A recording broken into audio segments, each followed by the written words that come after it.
En date du 19 au 20 décembre 2024, il a été organisé à Bujumbura un atelier de 2 jours pour évaluer la mise en œuvre du programme pays 2024-2027 du programme des Nations Unies pour le développement au Burundi après une année de sa mise en œuvre.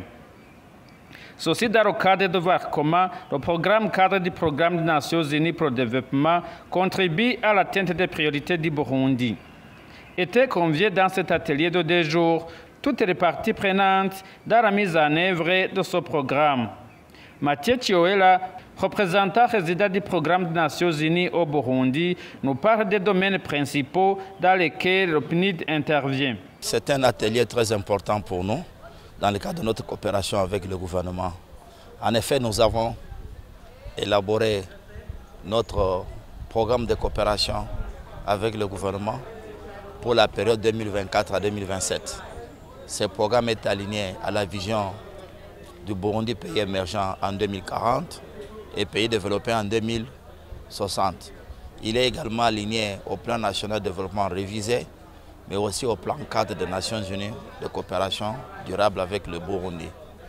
Et ce programme est dans sa première année de mise en œuvre et conformément au mécanisme de sa gestion, il est prévu un cadre de redevabilité qui nous permet ensemble avec le gouvernement de faire le point des progrès réalisés au cours de l'année. Aujourd'hui, nous faisons un atelier global qui prend en compte toutes les recommandations de 3 premiers ateliers qui ont eu lieu, thématiques, mais également qui s'intéressent d'une manière générale à évaluer comment le programme cadre du PNUD contribue effectivement à l'atteinte des priorités nationales.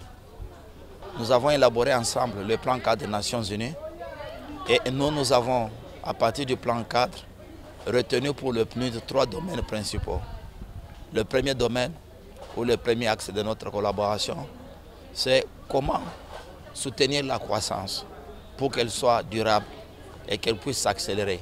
Et cela, nous le faisons au travers d'une série d'activités, entre autres, renforcer l'entrepreneuriat de jeunes et de femmes, et aussi contribuer à tout ce qui est études stratégiques qui iront dans le sens de la facilitation d'accélération. Pendant qu'on s'intéresse à la question de croissance, nous examinons également les économies circulaires bleues ou encore l'économie verte. Qu'est-ce qu'on peut tirer de cette nouvelle approche pour pouvoir accélérer le développement et par conséquent accroître la richesse. Un deuxième volet très important, c'est celui de la gouvernance d'une manière générale, la gouvernance transformative. Et là, nous passons par 4 éléments très importants.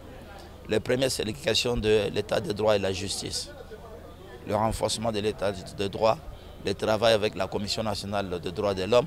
Mais le deuxième élément qui est aussi important, c'est tout ce qui concerne le renforcement de l'efficacité institutionnelle. Et c'est là que nous travaillons dans le cadre de renforcement des capacités des institutions, des ministères, des départements, même au niveau des communes, et nous dotons en outils. Le troisième élément, c'est aussi important, c'est tout ce qui concerne la gouvernance locale, ou accompagner le processus qui a démarré, celui de la décentralisation avec le nouveau découpage qui sera effectif de l'année prochaine. Et le quatrième, c'est tout ce qui concerne le renforcement de la redevabilité et le contrôle. Et là, nous travaillons avec des institutions comme la Cour des comptes, l'Inspection générale de l'État, pour aider ces institutions à mieux remplir leur mission. Le troisième, qui est aussi important, c'est des questions de gestion des ressources naturelles, de l'environnement et des changements climatiques, et aussi de gestion des catastrophes. Vous voyez, le Burundi n'est pas épargné par les changements climatiques. Nous avons connu dernièrement des inondations et nous avons contribué à soutenir la réponse d'urgence et aussi à mener des études stratégiques telles que cette étude de l'impact socio-économique du phénomène El Niño sur les populations ou bien sur les régions ou les sites qui ont été touchés. Nous avons été à la table ronde, c'était clair, et le président a bien mentionné que l'année 2025 est une année de référence. Donc nous allons encore renforcer nos activités dans les secteurs que j'ai identifiés et qui sont en ligne droite avec, bien sûr, la vision.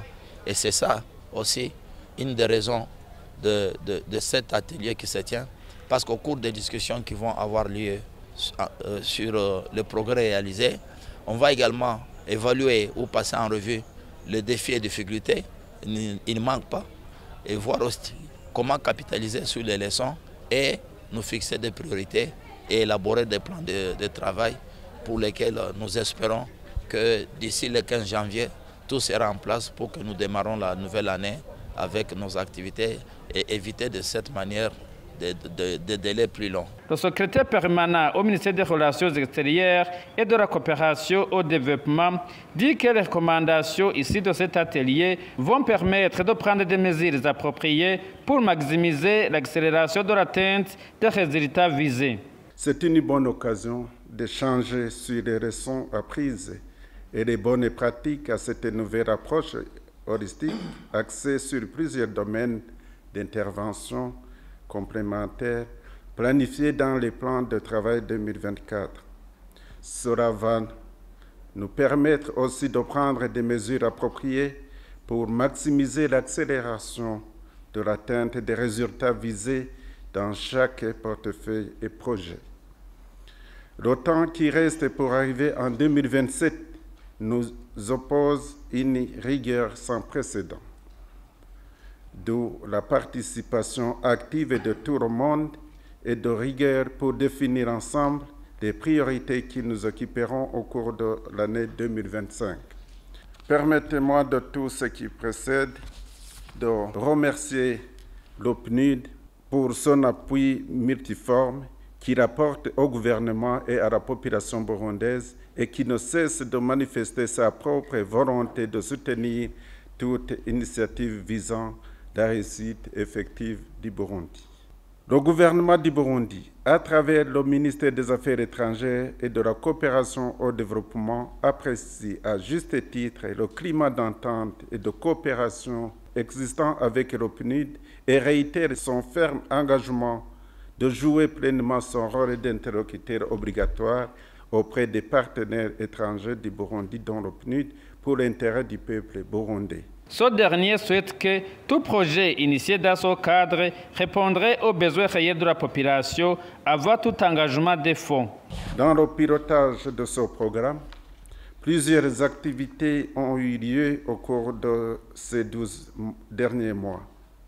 Notre ministère, en collaboration avec le PNUD, a organisé une descente conjointe sur le terrain entre le gouvernement et le PNUD qui a eu lieu en date du 28 octobre au 2 novembre 2024.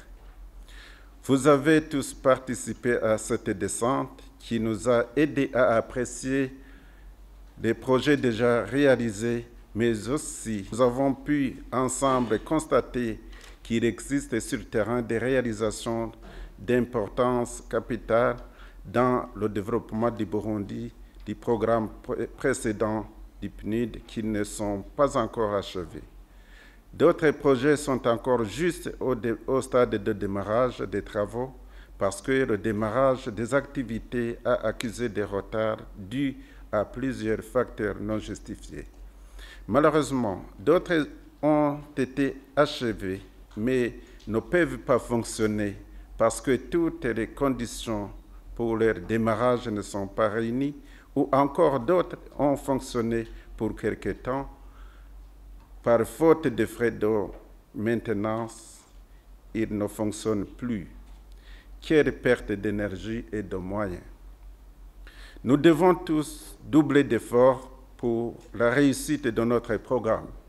Avant tout engagement des fonds, nous devons tous nous rassurer que le projet répond aux besoins réels de la population et que toutes les conditions sont réunies pour sa réussite.